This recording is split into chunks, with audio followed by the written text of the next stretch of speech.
Viaje al centro de la Tierra, Julio Verne. Prólogo.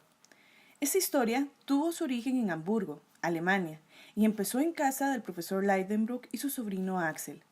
Lidenbrock era profesor de mineralogía y Axel le ayudaba en sus experimentos.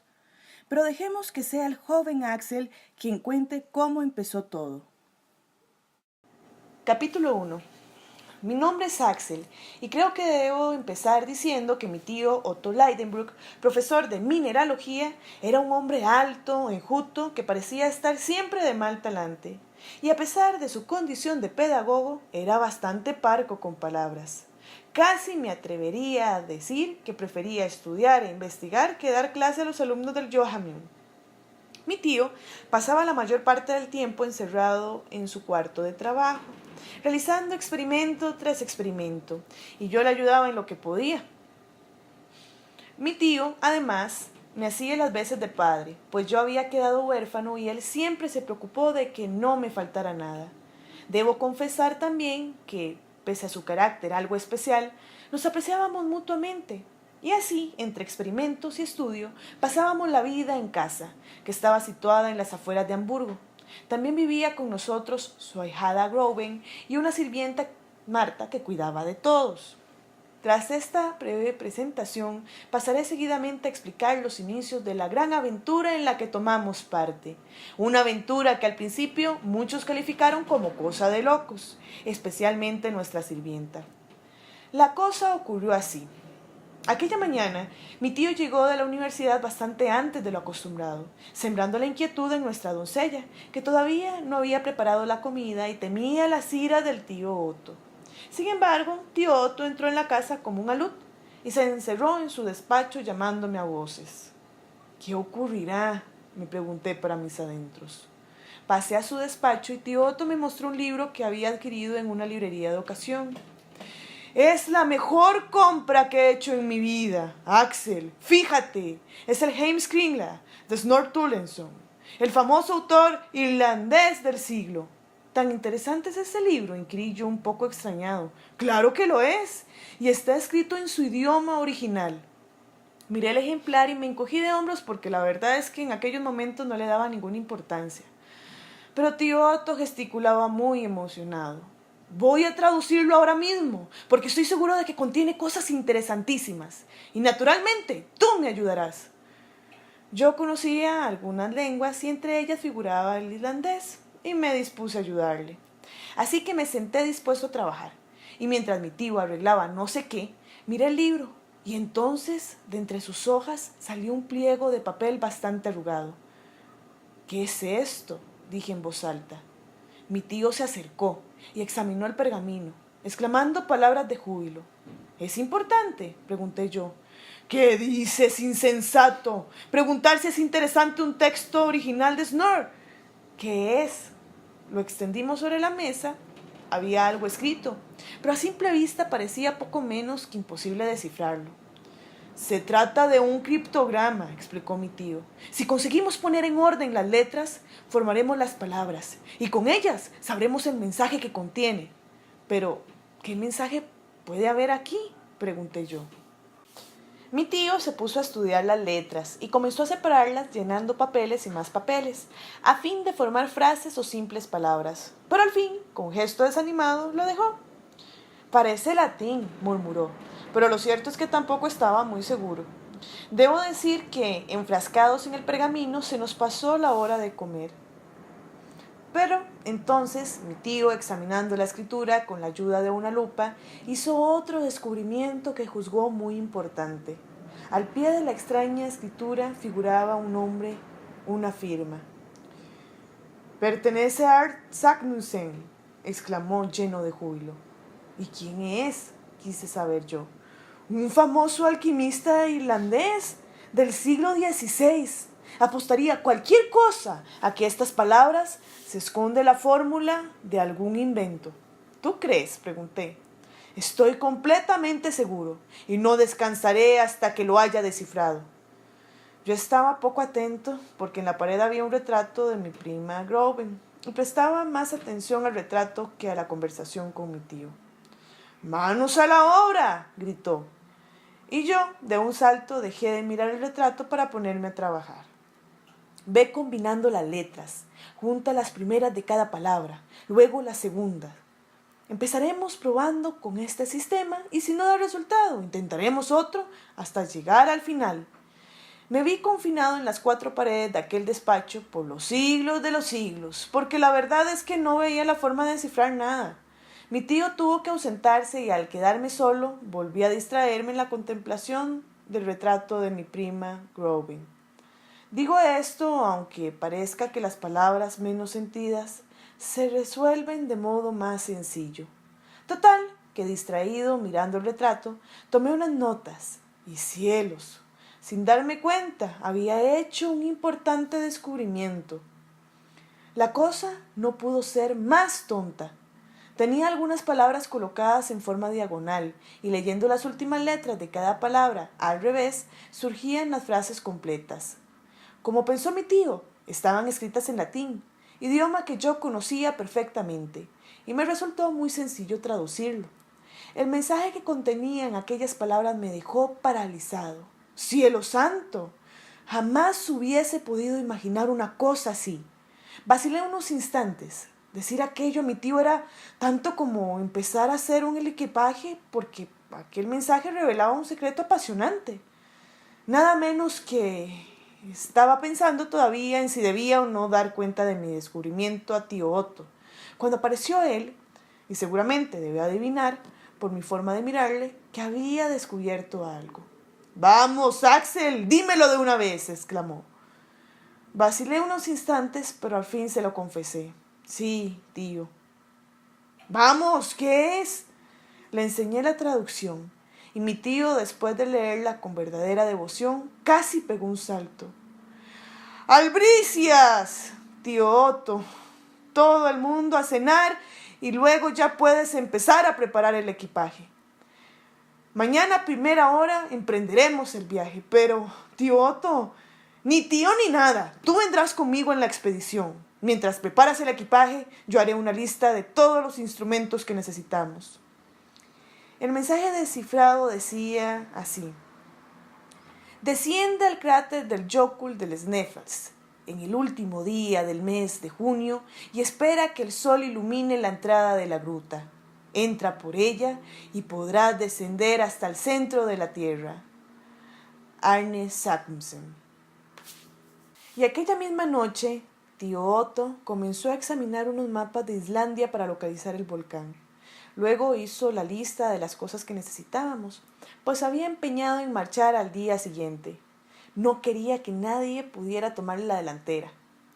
Y por supuesto, desoyó todo consejo encaminado a disuadirle de aquel viaje de locura. Al centro de la tierra, como si fuese la cosa más sencilla del mundo. Le hablé de las dificultades, del posible calor rayano en los 2 millones de grados centígrados, pero rebatió una a una todas las dificultades. Y a la mañana siguiente todo estaba a punto para la marcha, y yo me despedí de mi prima Grovin. «Me gustaría acompañarte, Axel», dijo mi prima. «¿De veras?». «Sí, aunque comprendo los peligros. Debe ser fascinante». Lo cierto es que a mí también me lo parecía, y la verdad estaba muy contento de tomar parte de aquella aventura. Tío Otto no tenía espera, y como todo estaba dispuesto para la primera etapa de nuestro viaje, que debía terminar en Islandia, poco después daba mi último adiós a mi prima Marta. «Vamos, muchacho, ya tengo los pasajes del barco, no perdamos tiempo». «Adiós, Axel. Mi recuerdo te acompañará siempre», me dijo mi prima Grovin. Creo que fue entonces cuando me di cuenta de que estaba enamorado de ella. Capítulo 2. Habíamos utilizado primero el ferrocarril hacia Kiel y de allí embarcamos para la isla. Tío Otto no podía disimular su nerviosismo a medida que el barco nos acercaba a nuestro punto de destino, o mejor dicho, a nuestro lugar de arranque. La mirada de mi tío se iluminó cuando ante nuestros ojos apareció la inmensa mole de Snæfell. el volcán cuyo cráter guardaba la entrada de la gruta que debía conducirnos al mismo centro de la Tierra. «Mira, Axel», me dijo emocionado, «allí está el volcán». También yo experimenté entonces una extraña emoción. Una vez llegamos a nuestro destino, tío Otto, que había escrito a un amigo suyo para que nos recomendara un guía, sabía dónde dirigirse. «Iremos directamente a buscar a Hans Jekyll. Será nuestro guía». «¿Le conoces?», pregunté yo. «No, pero me lo ha recomendado un buen amigo». Nos detuvimos en una fonda y tío Otto repasó una vez más nuestros equipos y nuestras provisiones para asegurarse de que no faltaba nada, y enseguida, tras el almuerzo, marchamos hacia la casa del guía. Tío Otto, por el camino, me contestó a algunas preguntas referentes a la posible temperatura en el interior de la corteza terrestre. «No está demostrado que el calor y la atmósfera sean inestables», y mencionó las teorías de algunos científicos que se inclinaban por la hipótesis de que el centro de la Tierra estaba formado por una masa líquida. En cuanto a la iluminación, mi tío también creía en la existencia de algún reflejo que permitiera alumbrarnos. Todo eran suposiciones, pero de habernos asustado por las posibles contrariedades, jamás hubiésemos emprendido tan sugestivo viaje. Llegamos a casa del guía Hans Jekyll y después de darnos a conocer, tío Otto le dijo: «Amigo Hans, vas a hacerte un hombre famoso». Hans era joven, fuerte y parecía muy ilusionado con aquel viaje. Mi tío le invitó a que repasara nuestro equipo por si nos faltaban algunas cosas. Todo estaba correcto y regresamos a la fonda para pernoctar y estar dispuestos para la marcha a la mañana siguiente. Para realizar el viaje hasta el pie del volcán tuvimos que servirnos de diferentes medios. Los mulos fueron el transporte más práctico para cruzar los llanos y las montañas. Tras un día bastante fatigoso, llegamos a la aldea más próxima, donde pernoctamos, acogidos a la hospitalidad de unas buenas gentes a quienes contamos la aventura que íbamos a correr y nos desearon mucha suerte. A la mañana siguiente reemprendimos el viaje hasta el pie del volcán, que fue necesario escalar. De algunas grietas surgía humo y tío Otto indicó que toda la posible fuerza volcánica se escapaba por aquellas grietas, por lo cual el descenso podría realizarse sin peligro. En la escalada hacia la cumbre, Hans se mostró como un verdadero experto. «¡Ánimo, amigos!», sonreía. «Es incansable», murmuré yo. Me aseguraron que era el mejor guía que podíamos encontrar.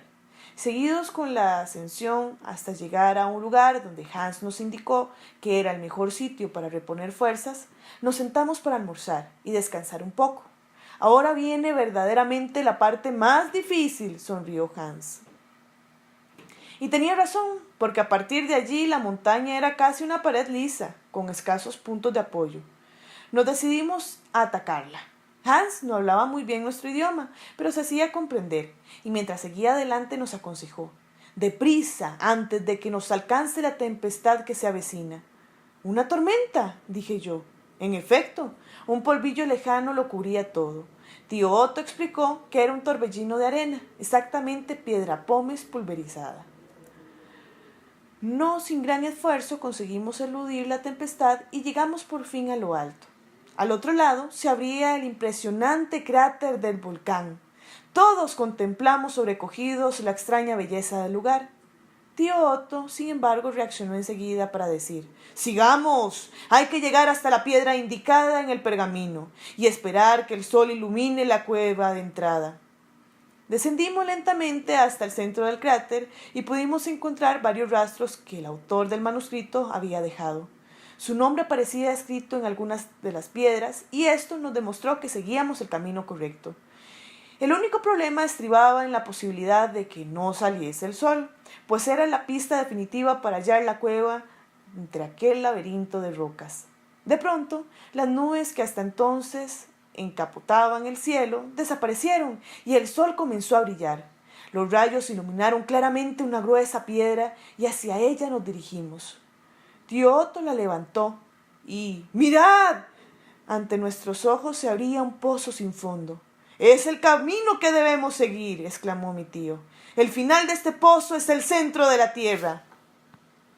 Por supuesto, no hay ni había cuerda suficiente para descender hasta el fondo, pero era de suponer que existía algún terraplén o algún sitio donde detenerse a medio camino. Mi tío arrojó una piedra y calculó por el tiempo que tardó en caer hasta el fondo la distancia que había hasta el primer lugar donde poner el pie.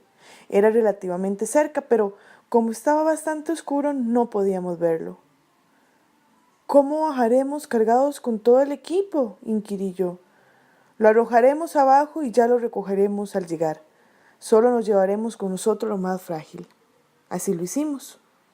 Arrojamos el equipo y pudimos oír perfectamente el estrépito que produjo al caer. Enseguida nos dispusimos a descender. Lanzamos antes una mirada al cielo.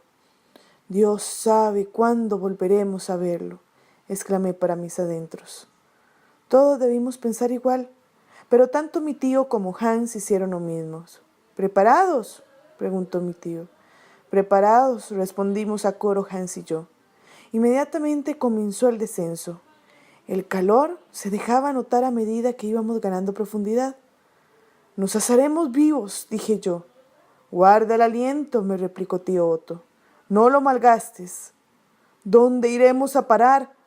No más abajo del nivel de la isla, creo yo. Ten en cuenta que hemos tenido que subir mucho. Tío Otto tenía razón. Creía estar muy abajo, pero en realidad solo descendía lo que había subido para llegar hasta el cráter. Al fin, tocamos con los pies en el suelo, y allí nos encontramos con una especie de avenida bastante ancha, a uno de cuyos lados estaba el equipaje que habíamos arrojado. «Ahí están nuestras cosas», dijo el tío. «Bien, recojamos todo y sigamos adelante. Como observaréis, esta especie de calle subterránea va descendiendo muy suavemente, así que nos aclimataremos perfectamente a la atmósfera». Recogimos todas nuestras cosas y seguimos andando. Tío Otto buscaba un sitio donde poder comer y dormir al término de la jornada. Yo hice notar lo del agua. Nuestras provisiones no alcanzarán más allá de los 5 días. Será suficiente, dijo tío Otto. ¿Y luego qué beberemos? Forzosamente deben existir manantiales de agua potable, sobrino, replicó y pensé que tenía razón. Así que tomamos el almuerzo y después de un breve descanso proseguimos la marcha, adentrándonos hacia las entrañas de la tierra en medio de un auténtico bosque de estalactitas y estalagmitas.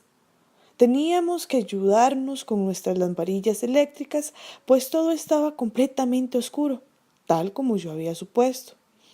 Tío Otto iba tomando toda clase de apuntes y anotaba en el diario de nuestra marcha la temperatura y la dirección que seguíamos, ayudados por una de las brújulas que llevamos en el equipo. Al fin, al llegar la noche, por la hora que marcaba el reloj, nos sentamos para cenar y luego nos dispusimos a descansar. Era el fin de nuestra primera jornada en el camino hacia el centro de la Tierra. Capítulo 3. Proseguimos el viaje a las 8:17 de la mañana siguiente. La galería que seguíamos bifurcaba en 2 direcciones opuestas y tío Otto eligió una al azar. El camino parecía ascender ligeramente y yo fui de la opinión de que volvíamos a la superficie.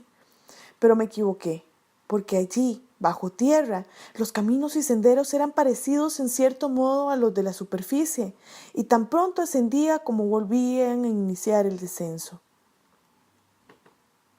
Aquel camino parecía estar formado por la lava fría y algunas capas de granito.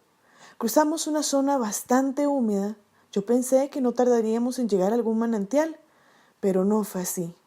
El agua se hizo esperar. A nuestra izquierda se abrió una impresionante gruta y la seguimos. La bóveda era muy alta y el camino muy fácil de seguir. Gasgrisu, y a continuación manifestó cuán peligroso habían sido que, en vez de sus lamparillas eléctricas, hubiesen utilizado antorchas. Habríamos volado por los aires. De todos modos, el camino quedaba cerrado allí y no hubo más remedio que volverse atrás. Así anduvimos perdidos por espacio durante 5 días en mitad de aquel laberinto sin fin. La falta de agua comenzó a hacerse sentir y tío Otto propuso descansar. Repondremos fuerzas y luego tomaremos un trago de ginebra. La ginebra era prácticamente la única cosa líquida que nos quedaba. De todos modos, debo confesar que seguíamos muy animados. La animación decayó cuando tuvimos que andar otros 2 días sin encontrar agua. Estábamos agotados. Entonces supe la tortura que representaba padecer la sed. Nos sentamos sin apenas aliento, con los labios y la lengua reseca. Ni siquiera nos quedan fuerzas para retroceder, exclamé. No desesperemos, saldré en busca de agua. Sé que la encontraré, dijo el tío tratando de ser animoso. Nadie replicó, no teníamos fuerzas. Hans estaba apoyado en un rincón de la pared, cabizbajo y pensativo. No hablaba y pensé que tal vez estaba rezando, viendo que se aproximaba el fin. Moriremos de sed, grité yo. Es terrible. Iré a buscar agua, replicó tío Otto. Estaré de vuelta antes de que transcurra un día. Para entonces estaremos muertos, dije yo. Hans marchó silenciosamente sin decir nada, y yo, en el suelo, apenas tenía fuerzas para levantarme. Tío Otto trató de alejarse, pero las fuerzas fallaron y cayó. Permanecimos un buen rato, medio inconscientes. Siento haberte pedido que me acompañaras, Axel, murmuró mi tío. De nada sirve lamentarse, tío Otto. Además, usted no tiene la culpa. Llevábamos algún rato sin ver a Hans. Mi tío le buscó con la mirada, pero no lo encontró. De pronto, el guía apareció por entre la oscuridad. Surgía de una especie de cueva. ¡Agua! Gritó. Hans, ¿has encontrado agua? Exclamó tío Otto. Seguidme, por aquí. Sacamos fuerzas de flaqueza en vez de encontrarnos en las entrañas de la tierra. Parecía más bien que estábamos en un desierto. Hans nos indicó una pared. ¿Dónde está el agua?, pregunté yo, pues evidentemente escuchaba el ruido típico del cauce de un río que no lograba verlo. Tío Otto se pegó a la pared. Está al otro lado. Desde aquí puede oírse perfectamente. Nuestros ojos buscaron un lugar por donde ir, pero la galería estaba cerrada. Dios sabe dónde se encuentra el camino. ¡Los picos!, gritó mi tío. ¡Tomad los picos! Haremos un agujero. Se oye muy cerca. Agujearemos la pared. Y enseguida nos pusimos a trabajar con todo ardor. El premio del agua con... Enseguida nos pusimos a trabajar con todo ardor. El premio del agua con que saciar nuestra sed era nuestro mayor estímulo. Golpeamos la roca hasta que... ¡Agua!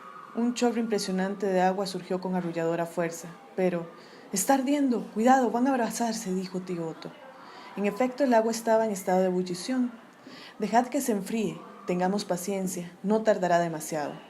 Dejamos que el agua se estancara en la galería y esperamos. La espera fue, en verdad, de un nerviosismo indescriptible. Todos teníamos prisa en saciar nuestra sed, pero tal como tío Otto había previsto, el agua no tardó en enfriarse, y pudimos beber y llenar nuestras cantimploras. Luego taponamos la salida para no provocar una inundación y seguimos nuestro camino, descubriendo al rato un camino que proseguía el descenso en forma casi vertical. Bueno, descubrimos el camino gracias al agua surgida del manantial, que mandó un pequeño reguero que nos indicó la ruta a seguir. Debo añadir también que mi tío bautizó el manantial con el nombre de Hans, puesto que había sido el guía su descubridor. Al fin, cuando llegamos al fondo del sendero, nos encontramos en otra galería de proporciones inmensas, y todo el camino había sido largo y se nos había abierto el apetito.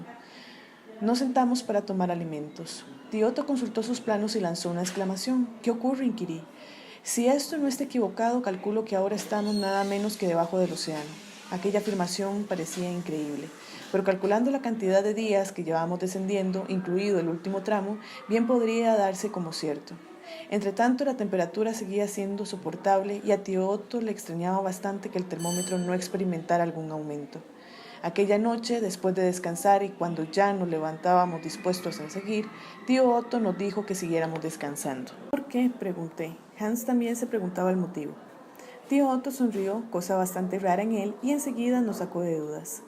Querido sobrino, amigo Hans, Quizá los acontecimientos os hayan hecho perder la noción del tiempo.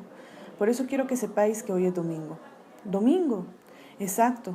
Así que hoy descansaremos. Enseguida, tío Otto comenzó a hacer una serie de cálculos haciéndonos participar de sus deducciones. Supongo que os daréis perfecta cuenta de que si estamos debajo del océano, puede que en estos momentos se esté produciendo una terrible tempestad. Es muy posible, asentí yo. Y que muchos barcos corran un peligro bastante serio. Es verdad. Por otra parte, siguió tío Otto, llevamos hechos un total de 17 leguas de profundidad y este es el límite que muchos científicos dan a la corteza de la Tierra, lo cual quiere decir que las teorías nunca son exactas, puesto que hemos recorrido esta distancia y no estamos ni mucho menos en el centro de la Tierra. Tío Otto siguió comentando sobre el particular, haciéndonos ver que la temperatura, de acuerdo con las teorías científicas, debía de ser de 1500 grados y en realidad era absolutamente anormal, puesto que el termómetro no marcaba más allá de los 27 grados, por lo cual no llegaba ni al calor que normalmente hace en verano en muchos países.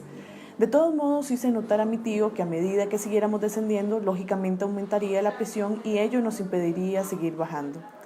Tío Otto sonrió una vez más para replicar: querido sobrino, si es necesario bajaremos con los bolsillos llenos de piedra, pero yo te aseguro que llegaremos al centro de la tierra. Al día siguiente levantamos el campamento después del merecido descanso dominical y proseguimos el camino. Ante nosotros se nos abría un sendero ancho que descendía lentamente y por el cual se discurría el agua del manantial, que seguía funcionando como un perfecto guía, pues nos indicaba el camino a seguir. Transcurrieron 2 semanas más sin que ocurriese ningún percance o hecho digno de describir. Todo se desarrollaba normalmente. Habíamos encontrado otras fuentes y por aquel entonces no volvió a faltarnos el agua. Yo pensando a menudo en lo extraño que resultaba estar andando con casi 40 leguas de piedra sobre mi cabeza. Bueno, además de piedras, un océano y casas y ciudades. Fue entonces cuando, tras haber pasado descansando otro domingo, al proseguir la marcha quedé ligeramente rezagado y de pronto descubrí que estaba solo. ¿Habré seguido un camino equivocado?, pensé, mientras llamaba a tío Otto y a Hans. No obtuve ninguna respuesta y apreté el paso dispuesto a encontrarles, ya que no me gustaba la idea de quedarme solo en medio de las profundidades de la tierra. Corrí, pero solo conseguí tropezar un par de veces y caer de bruces sin encontrar a nadie. Esto no me gusta nada, dije para mis adentros, aunque estaba seguro de no haberme desviado en absoluto del camino. No obstante, quise cerciorarme y al mirar hacia el suelo tuve una sorpresa muy desagradable. El agua.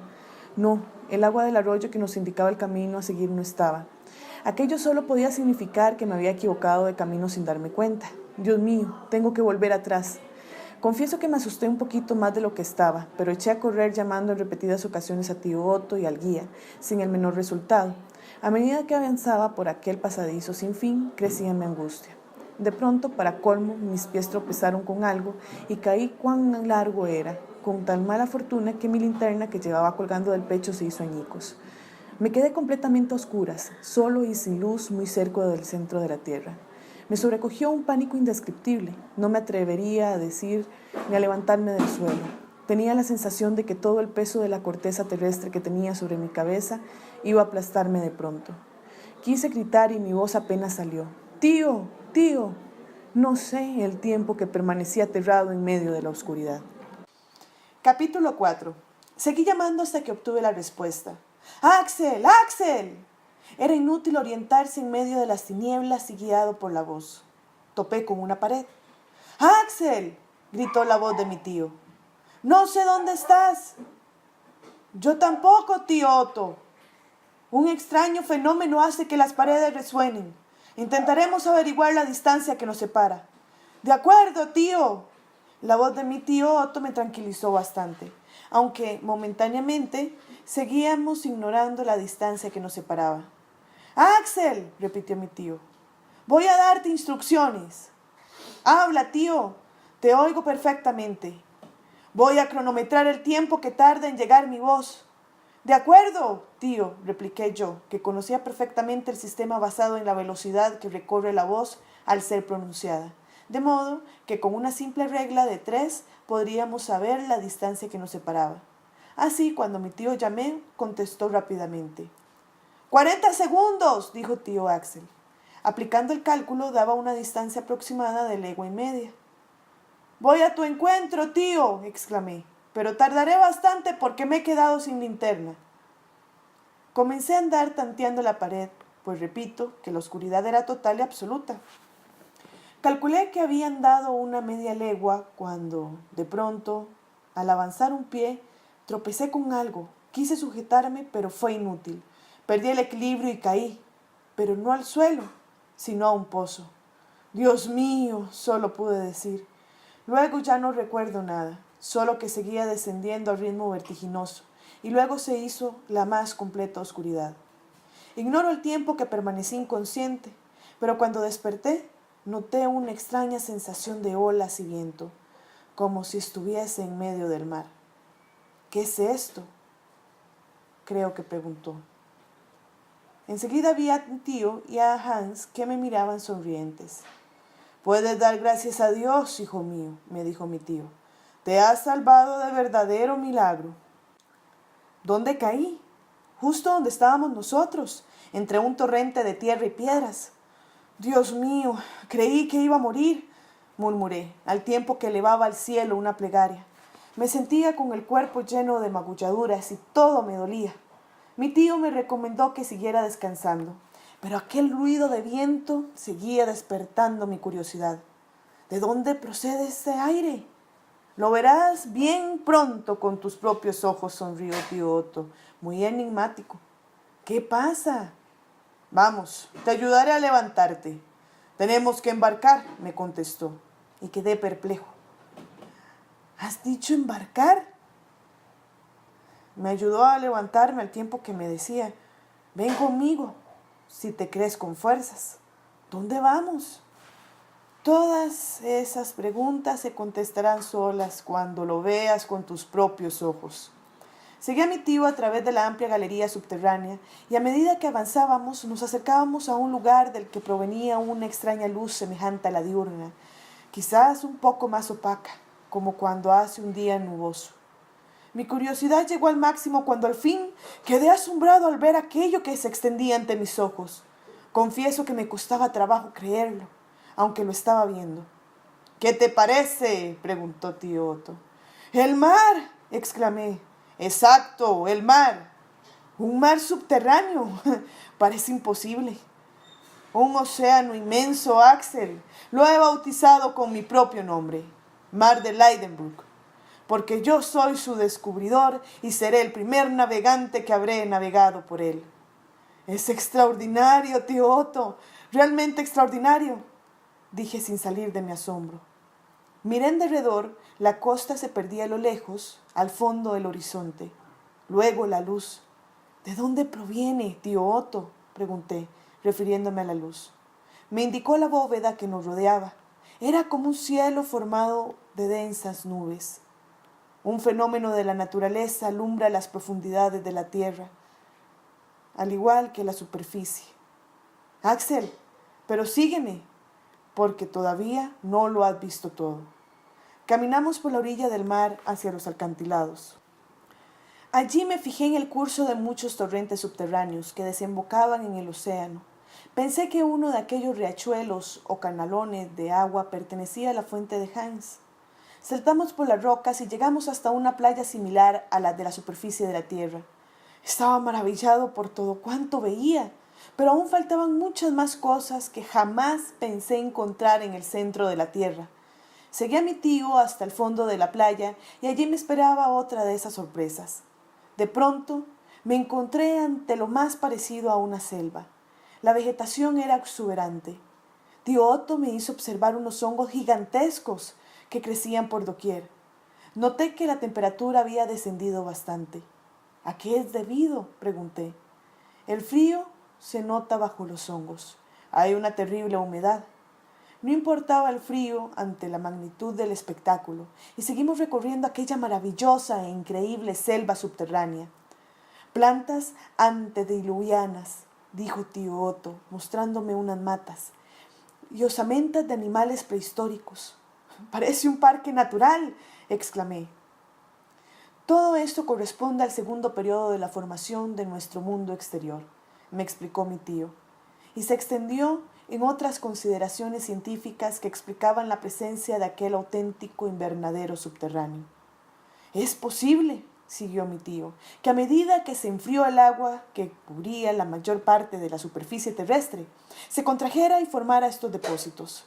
Luego, con el enfriamiento total, comenzaron a desarrollarse diversos tipos de reptiles, como la tortuga, el cocodrilo y otros gigantescos animales primitivos que invadieron las bahías. Pero, como sabes, entonces empezaron a formarse las montañas. Los cambios debieron ser muchos en las primeras épocas. Es posible también que muchos de esos animales primitivos quedaran sepultados en las cavernas interiores y desarrollaran su vida en las profundidades, en tanto les fue posible subsistir. ¿Crees que existen todavía animales gigantescos?, pregunté yo. Vivimos en un mundo desconocido, Axel, me contestó tío Otto. Todo es posible. De cualquier forma, es mejor estar preparados para cualquier contingencia.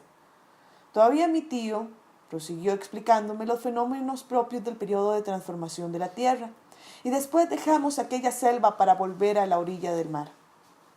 Tío Otto había tenido tiempo de comprobar que, al igual que en la superficie, el océano subterráneo estaba sujeto a constantes mareas, lo cual me extrañó bastante, ya que en aquellas profundidades parecía cosa poco menos que imposible, si se tiene en cuenta que las mareas, como sabe todo el mundo, son provocadas por la influencia de la luna y sus distintas fases.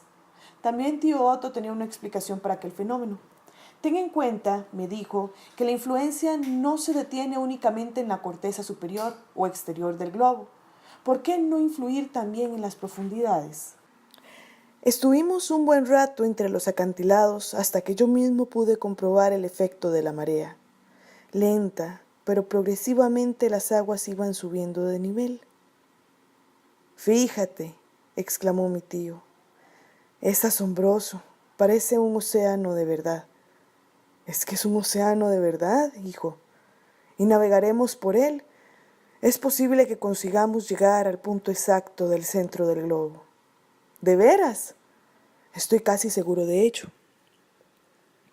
Cuando el nivel de agua alcanzó su punto máximo, estuvimos un buen rato charlando sobre nuestra posición. Calculo que estamos debajo de las montañas de Escocia, a una profundidad de 35 a 40 leguas y horizontalmente a 350 leguas de Islandia, o sea, de nuestro punto de partida. Todo aquello me resultaba tan asombroso que en más de una ocasión creí estar soñando, pero no. Era una realidad tan tangible como aquellos peces saltarines que podíamos ver en las transparentes aguas oceánicas. Los peces, dije yo, deben ser ejemplares desconocidos en la superficie, ¿no crees? Ya los estudiaremos en su momento, replicó tío Otto. Y como era hora de comer, regresamos donde había quedado Hans, que ya tenía la comida dispuesta. Después de una abundante comida, nos dispusimos a trabajar.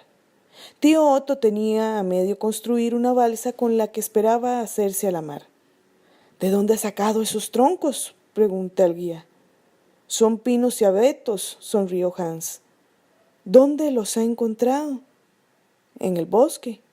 Dice que están mineralizados por la acción del agua, pero los he probado y flotan perfectamente. Como ya no me asombraba nada, me puse a trabajar para ayudar a mi tío. Hans también colaboró y pronto tuvimos la lancha terminada y a punto de zarpar. Debo decir que sugerí a mi tío que bautizara la balsa con el nombre de Groven, en honor a mi prima, con la que pensaba con bastante frecuencia. Naturalmente, tío Otto consintió, y además dio el mismo nombre a la playa o puerto natural, donde todo estaba dispuesto para continuar nuestra aventura. Así, cuando vino la pleamar, embarcamos rumbo a lo desconocido. Capítulo 5. A bordo, a cada cual le fue asignada una tarea. Tío Otto capitaneaba la pequeña balsa, calculando que, con viento favorable, navegaríamos a razón de unas 30 leguas diarias, lo cual era una marcha muy aceptable, teniendo en cuenta las circunstancias. La madera fosilizada de nuestra embarcación resultó ser de primerísima calidad, y aunque al principio tuve mis temores de que no aguantaría, me rendí ante la realidad. Mi misión consistía en llevar al diario de a bordo y en él anoté el día y hora de la partida y todas las incidencias que produjeron. En primer lugar, nos decidimos a pescar. Era un viernes, día 14 de agosto, Hans demostró ser buen pescador.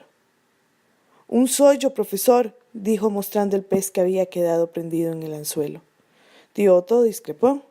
«No es exactamente un sollo. Se parece bastante, pero aseguraría que pertenece a una familia extinguida hace siglos. Fíjense bien en sus características». «Es verdad», murmuró Hans, examinando al pues era hombre bastante entendido en la materia. Si bien Otto conocía más a fondo las peculiaridades, y entre las de aquel ejemplar había una muy particular. «Esta clase de peces son ciegos», explicó tío Otto. Siguió extendiéndose en detalles sobre su origen y yo acabé durmiéndome, pues la travesía era muy tranquila y el océano parecía una auténtica balsa de aceite. Recuerdo que soñé con monstruos marinos y otros animales fantásticos que por fortuna desaparecieron cuando mi tío me despertó para la comida. «Vamos, marinero, hay que reponer fuerzas». Nos sentamos a comer con toda tranquilidad mientras la balsa seguía navegando con buen viento. Así transcurrió el día y la noche. A la mañana siguiente estábamos en alta mar sin descubrir el menor asomo de tierra. Tío Otto escudriñaba el horizonte con aspecto preocupado. «¿Ocurre algo?», inquirí. «Nada. Solo que me estoy aburriendo con tanta tranquilidad». La verdad es que en parte tenía razón, porque aquello más bien parecía una excursión de placer que otra cosa. Sin embargo, no tardó en ocurrir algo que cambió las cosas. Hans, que seguía pescando, llevaba ya buen rato sin atrapar ni un solo pez, completamente al revés del día anterior, que hizo una pesca abundantísima. Decidió echar la sonda y en cuanto la echó, quedó aturdido. «Es extraño», exclamó. «¿Qué ocurre?», inquirí. Mi tío comprendió enseguida lo que había despertado la curiosidad de Hans. «Se trata del hierro de la sonda», murmuró. El hierro estaba roto, destrozado como si algún animal muy poderoso lo hubiese mordido. «¿Crees de veras que se trata de uno de esos animales antediluvianos?», pregunté. «No lo sé, Axel, pero todo es posible. A lo mejor estaba durmiendo y lo hemos despertado». «Debemos estar alerta», replicó tío Otto pensativamente. Y yo para mis adentros me dije que mucho me equivocaba, o se nos había terminado la tranquilidad que habíamos gozado hasta entonces. Tomé algunas notas en el diario de a bordo relativas al suceso. Me disponía a guardarlo cuando, de pronto, de las profundidades surgió un rugido espantoso, horrible. Enseguida emergieron de las aguas dos gigantescos monstruos marinos, algo que jamás había visto antes de entonces. «Un ictiosauro», reclamó mi tío, «el más terrible de los animales antediluvianos». «¿Y el otro?» «Una ballena», exclamó Hans. «No, es un plesiosauro», aclaró tío Otto. Con ojos asombrados vi a los dos animales monstruosos enzarzados en una colosal pelea, mientras con la proximidad nuestra balsa salteaba por entre el oleaje que producía la impresionante pelea entre los dos colosos. «Alejémonos de aquí», grité yo. El viento soplaba suavemente y esto aminoraba la velocidad de nuestra embarcación, mientras los dos monstruos seguían luchando en medio de espantosos gritos. La lucha se prolongó por espacio de varios minutos, y yo temía que al final acabarían por descubrirnos, y entonces sería terrible. El oleaje dificultaba nuestra marcha y así pude calcular que aquella pelea entre los dos animales duró casi 1 hora, siempre bajo los mismos gruñidos y con la misma furia. Al fin los dos colosos, cansados, dejaron de luchar y se hundieron nuevamente en las profundidades. Afortunadamente volvió a soplar el viento y nos alejó de los dominios de los monstruos, de lo cual nos alegramos todos. «No me habría gustado servir de aperitivo a esos animales», dije, recobrando el buen humor que poco antes había perdido. El plesiosauro parecía mecerse entre las olas y tío Otto murmuró: «Cuando haya descansado, volverá a luchar. Ojalá estemos lo más lejos posibles». «Ahora comprendo por qué no había pesca», dijo Hans. «No hay pez que pise esos contornos con semejantes ejemplares». Durante el día 17 de agosto exactamente no tuvimos más contratiempos. En los 3 días que siguieron el viento aumentó su intensidad y pudimos navegar incluso más deprisa de lo previsto, con un mar tranquilo, sin oleaje y una temperatura muy soportable. Así llegó el día 20 de agosto. Hans se encaramó al palo para otear el horizonte. ¿Ves algo?, preguntó tío Otto, que después de 6 días de navegación estaba más que impaciente. Hans permaneció silencioso durante buen rato hasta que exclamó: «¡Nerderel! Eso quiere decir allá abajo», dije yo. «¿Qué más, Hans?», preguntó mi tío. «Una inmensa columna de agua». Tío Otto miró a través del catalejo y después me lo pasó a mí. Aquello era como un tifón, pero en pequeña escala. En realidad era un surtidor, pero no surgía del agua, sino de una pequeña isla situada a menos de 2 leguas. Tío Otto puso proa hacia aquel pedazo de tierra y poco después llegábamos.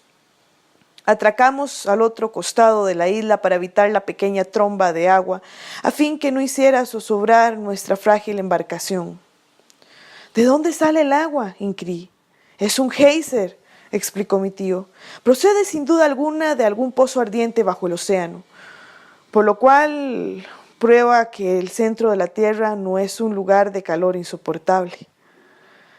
«Quizá no hayamos llegado aún, tío Otto». «Llegaremos». Era tanta la seguridad de mi tío que ni por un momento dudé que consiguiéramos llegar hasta el mismo punto central del globo. Deambulamos por la isla, que en realidad tenía poco que ver, y decidimos proseguir nuestro viaje. Tío Otto estaba seguro de que en algún punto seríamos atraídos hasta el mismo punto central de la esfera terrestre. El día siguiente, 21 de agosto, y 8º de navegación, transcurrió con la misma calma chicha de algunos últimos tiempos.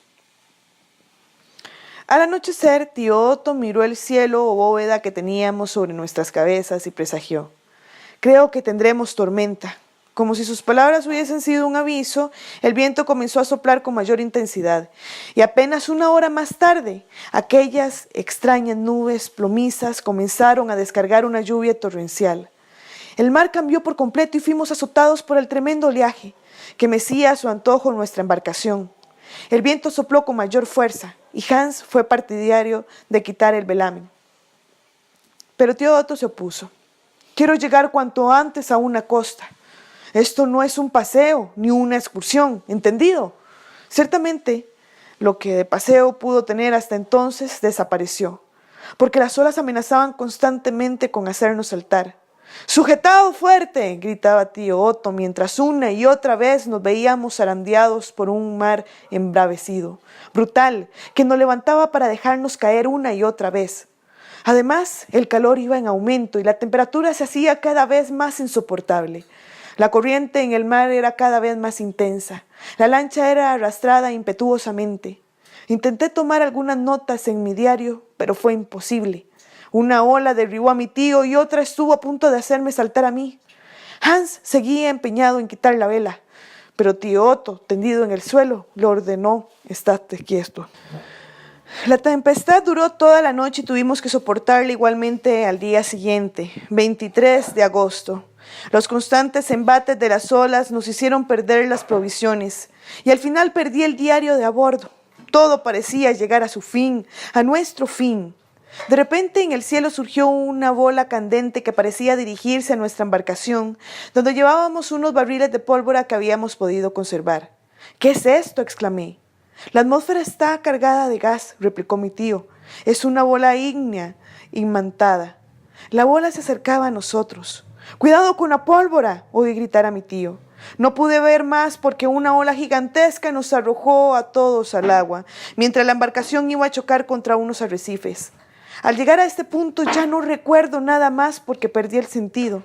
Luego supe que quedamos un buen rato mi tío y yo a merced del oleaje con el peligro inminente de morir aplastados contra las rocas. Pero allí estaba el valiente Hans, que se jugó la vida para salvarnos. Luchando a brazo partido con los elementos, consiguió sacarnos del agua. Mi tío también estaba inconsciente, y así permanecimos un buen rato, mientras el pobre Hans, extenuado, trataba de reanimarnos. Despertó primero mi tío y luego yo. Estábamos en una cueva, cerca del mar. Al fondo todavía podía escucharse el chocar de las olas contra los acantilados. Descubrimos que aquello no era simplemente unos arrecifes. Estábamos en la costa. Gracias, Hans. Te debemos la vida. Oh, por Dios, replicó el guía. Sí, Hans, añadí yo. Jamás olvidaremos lo que has hecho por nosotros. Supongo, dijo entonces el guía, que hemos llegado al fin de nuestro viaje. Oh, no, contestó tío Otto. Hemos llegado únicamente al fin del océano. Pero, empecé yo. No vamos a desistir ahora, me atajó tío Otto. Ya que hemos llegado hasta aquí, proseguiremos. El final no puede estar ya muy lejos. ¿Y por dónde esperas poder regresar?, pregunté, pues aquello era algo que ya llevaba pasando durante muchos días. Encontraremos otra salida al llegar al centro mismo de la Tierra. Como siempre, parecía estar muy seguro, pero aún así yo insistí. ¿Y si te equivocas? ¿Y si no hay otra salida? Entonces, contestó tranquilamente, regresaremos por el camino que hemos venido. Y para prevenir tal eventualidad, era necesario reparar la balsa y procurarse nuevas provisiones. Así que, después de descansar toda la noche, a la mañana siguiente nos dispusimos a trabajar para reparar la embarcación y reunir restos de nuestro equipaje que el mar, calmado ya, devolvía lentamente a la playa. Teníamos la pólvora que milagrosamente no había estallado y una caja de provisiones. Por su parte, tío Otto había conseguido salvar la brújula, el termómetro y el manómetro, imprescindible para calcular la profundidad a que nos encontrábamos. Así, tío Otto llegó a la conclusión de que estábamos debajo mismo del mar Mediterráneo. Sin embargo, llegó a esto porque descubrió que la flor de lis, o sea, la aguja imantada de la brújula, había variado su posición. No es posible. ¿Qué ocurre?, inquirí. No lo sé, Axel, pero durante la tormenta la aguja ha cambiado de posición. Y tras un breve silencio añadió, nos encontramos en el mismo lugar de donde salimos. El desaliento se reflejó en todos. No es posible. Arrastrados por la corriente no nos dimos cuenta, dijo mi tío. Todo este viaje ha sido completamente inútil. La fatalidad nos ha jugado una mala pasada, dije yo mirando a Hans. Por un momento, todos abandonamos el trabajo hasta que la voz de tío Otto nos sacó de toda duda. Nada de cruzarse de brazos. Cruzaremos el océano otra vez. Creo que Hans y yo tuvimos la misma sensación de que nos acababan de echar un jarro de agua helada sobre nuestras cabezas. Pero mi tío estaba decidido a repetir el viaje y nada ni nadie podría disuadirle. Entretanto, Hans reparaba la barca sin demasiadas prisas. Una tarde, tío Otto y yo dimos un paseo por aquella parte de la costa y no tardamos en hacer un descubrimiento bastante notable. Capítulo 6.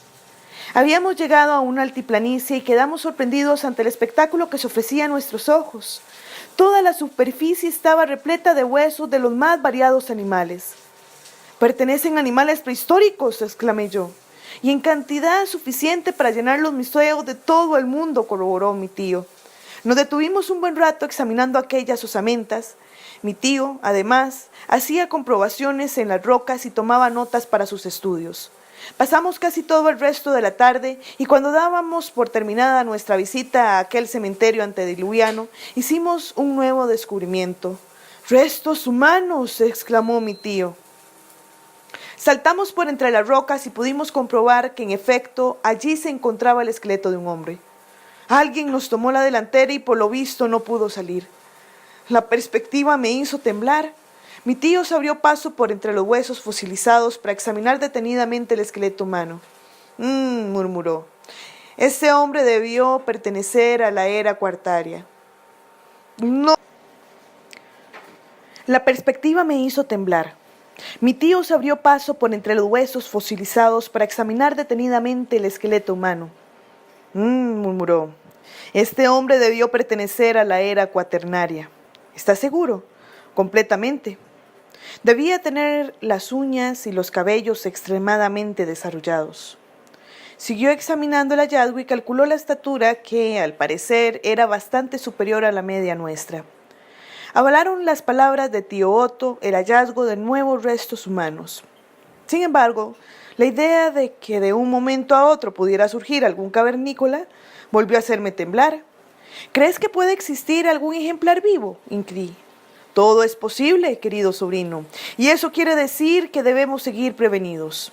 Vayamos a informar a Hans. Nunca se sabe lo que puede ocurrir.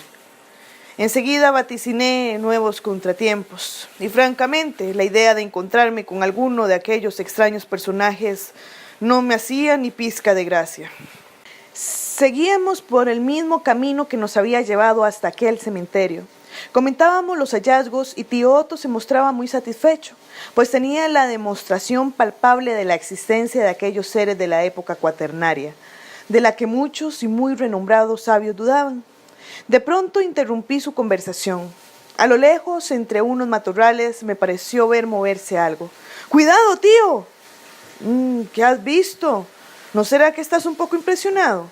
Seguro que no, tío. He visto moverse unas sombras. Nos acercaremos. ¿Lo crees prudente? ¿No irás a decirme que tienes miedo ahora? Oh, pues no, claro, musité. Seguimos en dirección al lugar donde me había parecido ver a alguien, y no tardé en comprobar que no me había equivocado. Los setos seguían moviéndose y pudimos escuchar perfectamente el ruido de pisadas. «Escondámonos», dijo mi tío, y enseguida nos pegamos al suelo quedando a la expectativa. De repente lo vimos perfectamente. Un hombre caminaba junto a un mamut o elefante gigantesco. «¡No puede ser! ¡Es un sueño fantástico!», exclamé. «¡Silencio!», me recomendó mi tío. «Pero, ¿ve lo mismo que yo?». «Claro que sí, sobrino». ¿Y crees que algún ser humano es capaz de vivir en estas profundidades? En realidad, ya no debía extrañarme por nada. Había visto tantas cosas sorprendentes, pero la presencia de aquel hombre en las profundidades de la tierra era demasiado. Aquel hombre, sin embargo, era gigantesco, un coloso, y respondía perfectamente a la talla aproximada de mi tío había dicho, tomando como base el esqueleto que encontramos. Lo más prudente era huir de allí antes de que aquel coloso pudiera descubrirnos. Casi tuve que arrastrar a tío Otto diciéndole: «Si nos ataca, carecemos de armas». Huimos a todo correr sin que el gigante descubriera nuestra presencia. Fue entonces cuando tío Otto reparó en otra cuestión. «Todo este lugar es nuevo para mí. ¿Qué quieres decir? Al principio creí que la misma costa de donde habíamos partido, pero no lo es. No hay huellas nuestras en ninguna parte y debía haberlas. Encontraríamos alguna señal nuestra». «Busquemos el puerto Marta», propuse yo. «De acuerdo. Pero primero vayamos a avisar a Hans, antes de que se vea sorprendido por uno de esos seres cavernícolas». Tenía razón, sobrino. Ellos deben contar con armas apropiadas para defenderse de los animales prehistóricos. En realidad, ellos no pueden ser otra cosa que seres prehistóricos. Seguimos nuestro camino y de pronto, al saltar por entre unas rocas, descubrí un puñal. «¿Un puñal?», inquirió extrañado tío Otto. «Aquí está». «Espera, no lo toques», exclamó mi tío. Se acercó y mirando la empuñadura dedujo: «Es un puñal español del siglo XVI. Eso quiere decir que alguien estuvo aquí antes de nosotros». «¿Y por qué dejaría ese puñal aquí?», pregunté yo. «Fíjate bien, Axel. Es posible que quien quiera que haya estado aquí antes de nosotros haya querido indicar el camino a seguir». «¿Tú crees?». «La hoja señala el rumbo a tomar, Axel. Lo seguiremos. Es posible que sea el camino hacia el centro de la Tierra». Capítulo 7. Apenas habíamos comenzado a seguir el punto hacia donde señalaba la hoja del puñal y nos encontramos en el interior de una profunda galería. A cada paso aumentaba vivamente nuestro interés, y tío Otto estaba absolutamente convencido de que jamás, como entonces, estuvo tan cerca de llegar al fin de la meta. Y allí, en la galería, en una de las rocas, una inscripción corroboró sus sospechas. «Fíjate, Axel, mira la inscripción de esa roca». Sí, allí había grabado el nombre Arne Sagnussen. «Estamos en el buen camino, sobrino».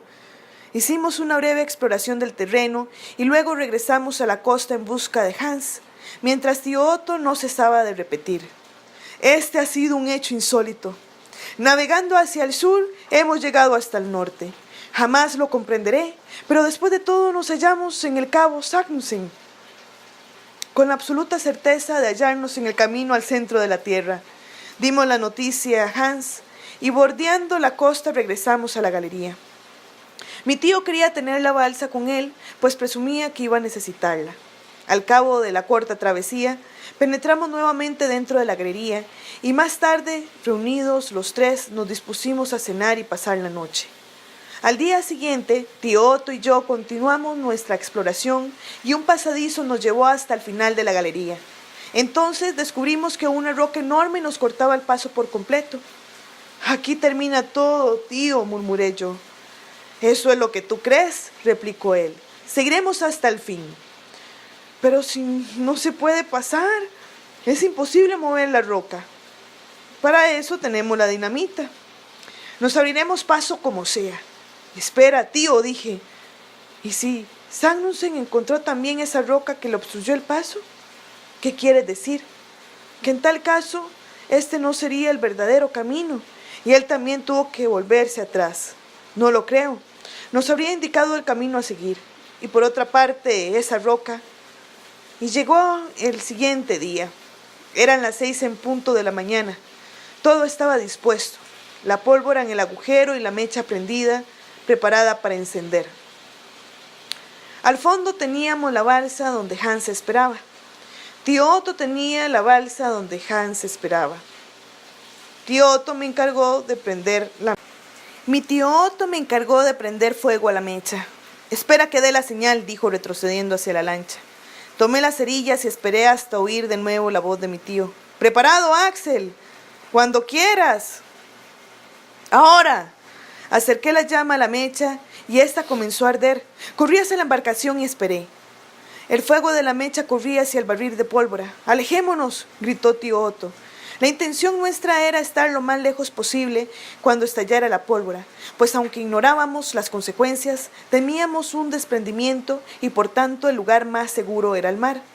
De pronto, el fuego de la mecha llegó hasta el barril y el interior de la tierra pareció conmoverse.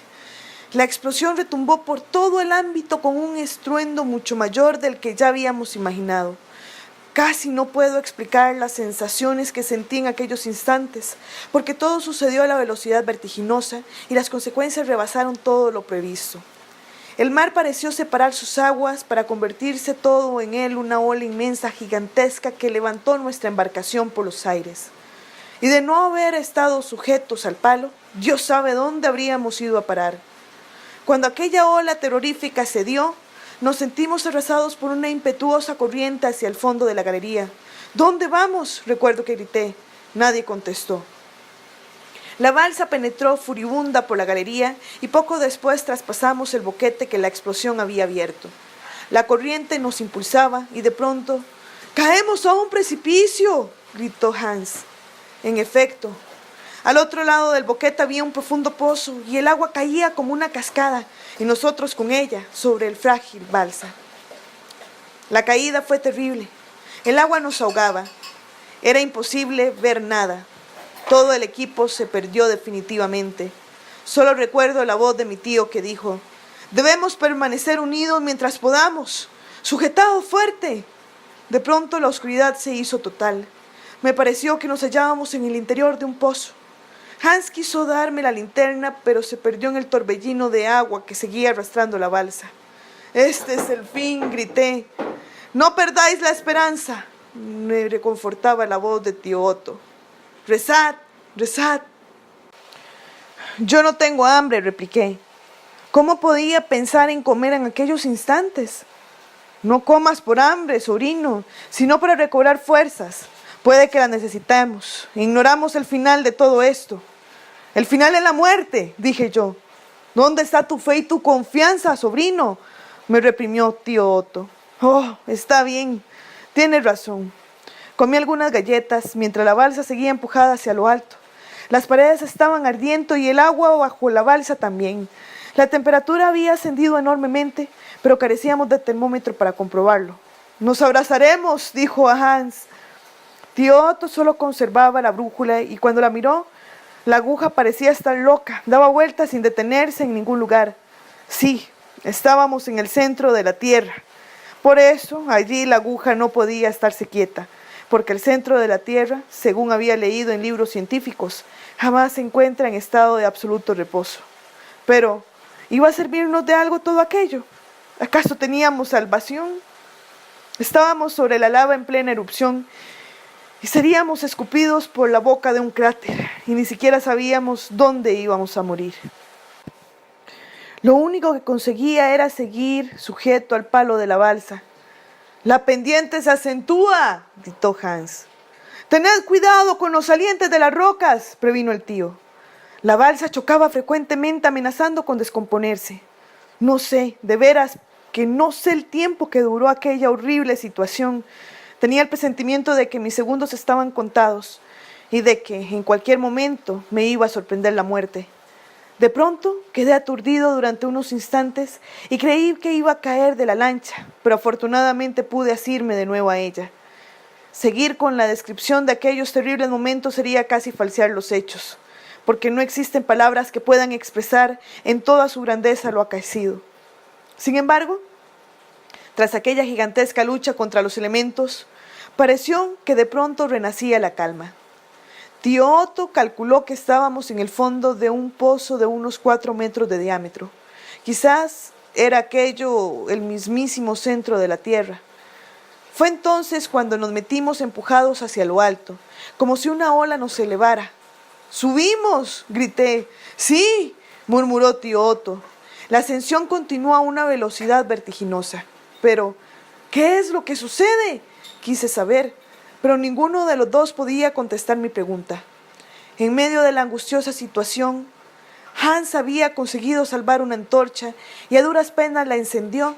Entonces vimos perfectamente que estábamos en un pozo, pero subiendo a ritmo increíble hacia lo alto. Pasando muy ligeramente la mano por la pared del pozo, tío Otto hizo un descubrimiento. «¡Nos hallamos en la chimenea de un volcán!», exclamó. «¡Dios mío! Saldremos por un cráter entre la lava candente». «No hay que desesperar», replicó con cierta tranquilidad tío Otto, y sacando del bolsillo algunas galletas, preguntó si nos quedaba algo de comer. Hans guardaba también otras galletas. Yo era el único que no tenía nada. «Las partiremos», dijo mi tío. Capítulo 8.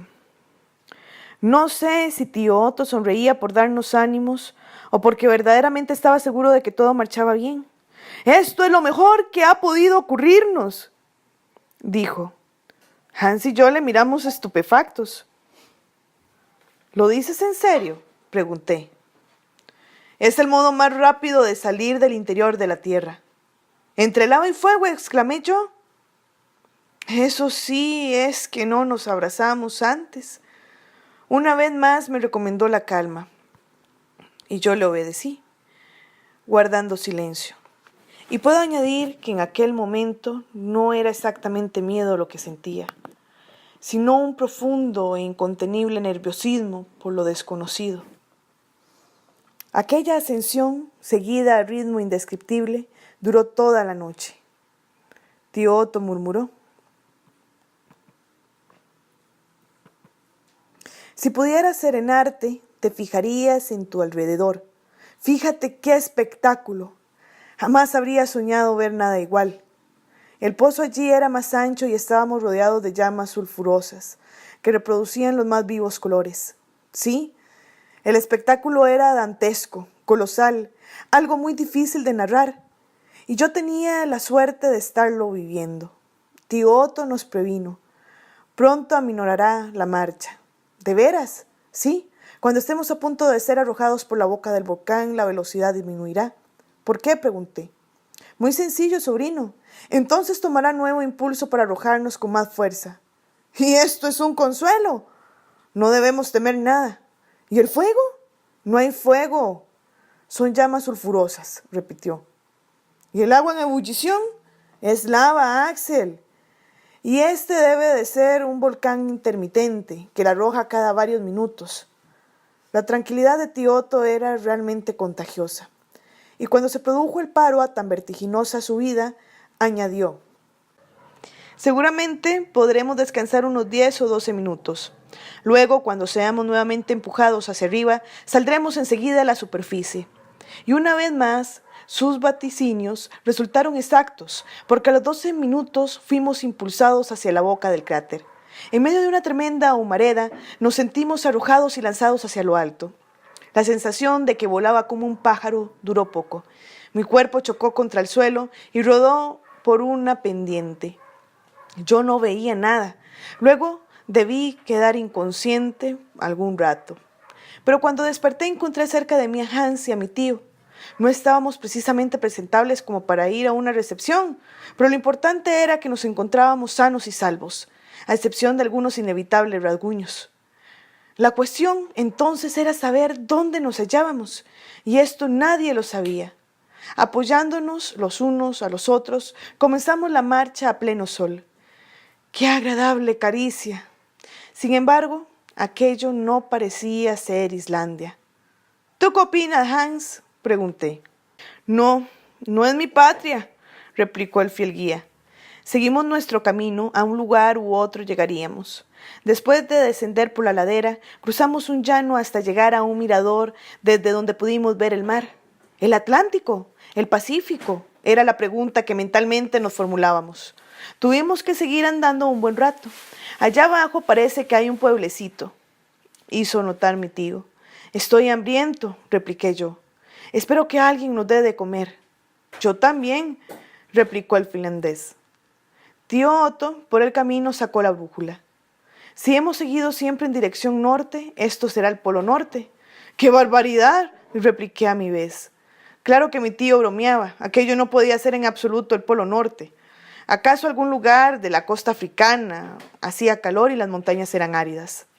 Estemos donde estemos, encontraremos a gente civilizada, dijo al fin mi tío. Capítulo 9. Nuestro primer encuentro fue con un muchacho de aspecto humilde. Tío Otto le preguntó en alemán, ¿qué lugar es este? Pero evidentemente el chico no entendió. Entonces repitió la pregunta en francés y el muchacho siguió sin contestar. Hans hizo la pregunta en su idioma finlandés sin tener más suerte que nosotros. Yo acudí con mi notable inglés y el chico se encogió de hombros mirándonos como bichos raros, pues nuestro aspecto no era para menos. Finalmente tío Otto efectuó la pregunta en italiano y aquella vez el chico respondió. «Es la isla Stromboli», dijo. «Stromboli», exclamó tío Otto. «Estamos en Italia. Vaya viaje que hemos realizado». Dimos las gracias al muchacho y seguimos hasta el pueblo, pero se planteaba un nuevo problema, de escasa importancia, pero que habíamos de tener en cuenta.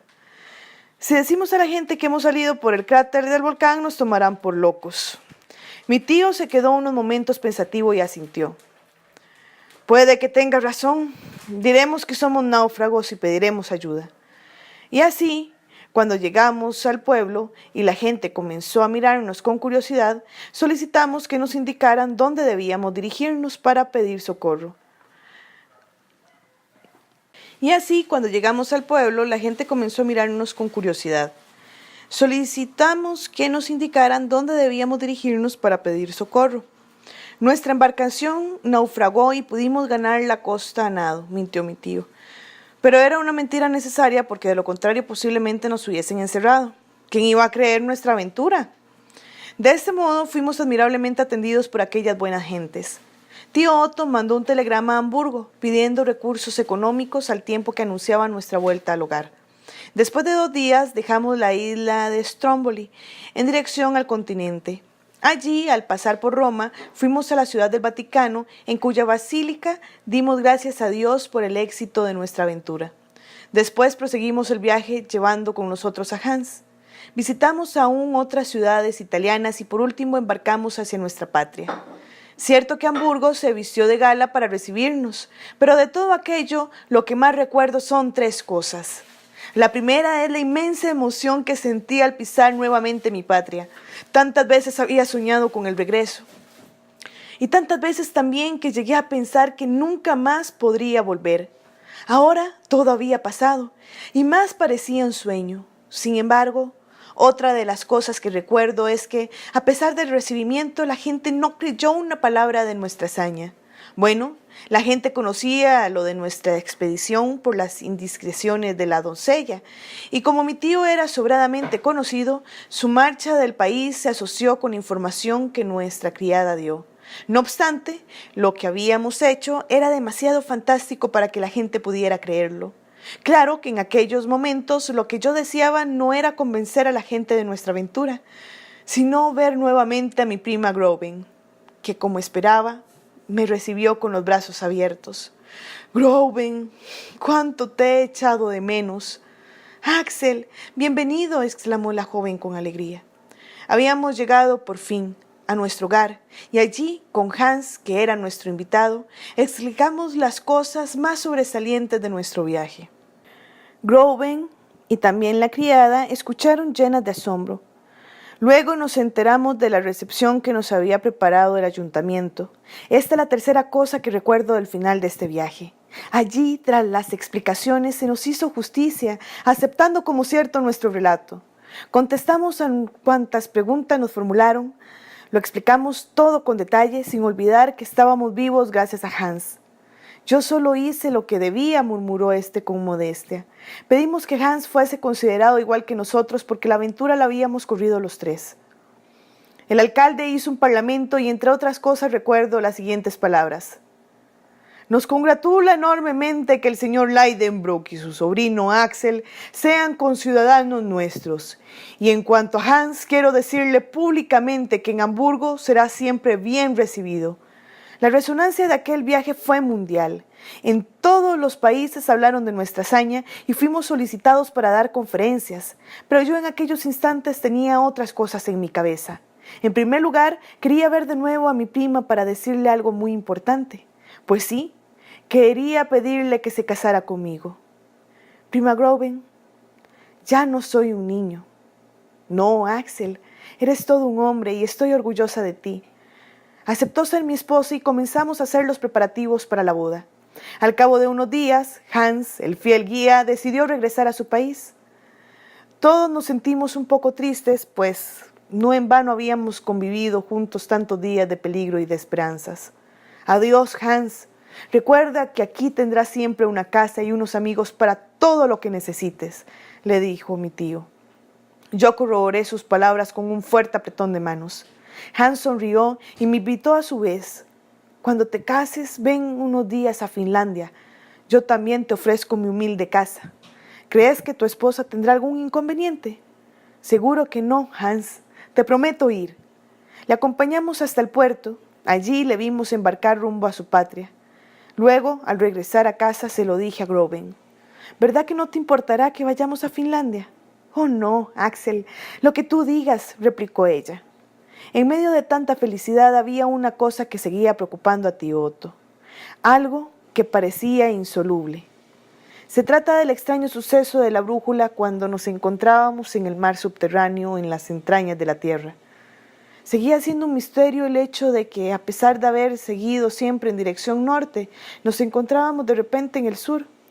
Yo también había pensado en ello algunas veces y un día, de pronto, estaba paseando con Groven cuando me vino algo a la memoria. Perdona, dije a mi prima. Tengo que ver urgentemente a mi tío Otto. ¿Qué ocurre? Creo que he encontrado la respuesta a un misterio, repliqué, y corrí en busca de mi tío. Él estaba sentado precisamente con la brújula en la mano, tratando igualmente de encontrar una respuesta al enigma. Sonreía y acercándome murmuré, enséñame esa brújula. ¿Qué te propones? Comprobar algo que ni a ti ni a mí se nos habían ocurrido antes. Tomé la brújula y vi que mis sospechas eran ciertas. Fíjate bien, tío Otto, la aguja marca hacia el sur en vez de hacerlo hacia el norte. ¡Cáspita!, exclamó lleno de asombro. Posiblemente los polos se invirtieron cuando... ¡No sigas!, exclamó dando un golpe sobre la mesa. Él también había comprendido y concluyó por mí. Durante aquella horrible tempestad en el mar de Lidenbrock, en las entrañas de la tierra, cuando surgió aquel disco de fuego inmantado, desorientó la brújula invirtiendo sus polos. Eso es lo que yo pensaba, dije. Y esto fue lo sucedido, y por ello, allá en las profundidades, tío Otto había creído equivocar el rumbo. Bueno, esto ya no tiene ninguna importancia ahora porque Han pasado 5 años. Groven es ya mi esposa. Tío Otto sigue sus estudios y continúa recibiendo títulos honoríficos por aquel viaje. En cuanto a Hans, se ha casado también y algunas veces nos visita. Recordamos las peripecias de aquel viaje que nos llenó de fama y que más de uno pensó al principio que era cosa de locos.